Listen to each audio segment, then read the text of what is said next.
السلام ناظرین، اللہ تعالیٰ نے اپنے بندوں پر 3 عنایتیں کی۔ نمبر 1، گندم اور اناج میں کیڑے پیدا کر دیے، ورنہ انسان اسے سونے اور چاندی کی طرح ذخیرہ کر لیتا اور لوگ بھوکے مر جاتے۔ نمبر 2، موت کے بعد مردے کے جسم میں بدبو پیدا کر دی، ورنہ کوئی اپنے پیاروں کو دفن نہ کرتا۔ نمبر 3، مصیبت کے بعد لوگوں کو صبر اور سکون دیا، ورنہ ان کی زندگی کبھی خوشگوار نہ ہوتی۔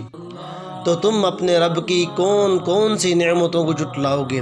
سبحان اللہ، اس میں کوئی شک نہیں ہے۔ اللہ تعالی ہمیں عمل کرنے کی توفیق عطا فرمائے، اور ہمیں ہر وقت اللہ تعالیٰ کا شکر ادا کرتے رہنا چاہیے۔ ویڈیو اگر اچھی لگی ہے تو لائک اور شیئر کر دیں، تجوید ٹی وی کو سبسکرائب کر دیں اور بیل آئیکن کو دبا دیں، تاکہ آپ کو ہر آنے والی دینی، اسلامی، اصلاحی معلومات اور وظائف کی ویڈیو وقت پر ملتی رہیں۔ ملتے ہیں اگلی ویڈیو میں، تب تک اللہ حافظ۔ السلام علیکم ورحمۃ اللہ وبرکاتہ۔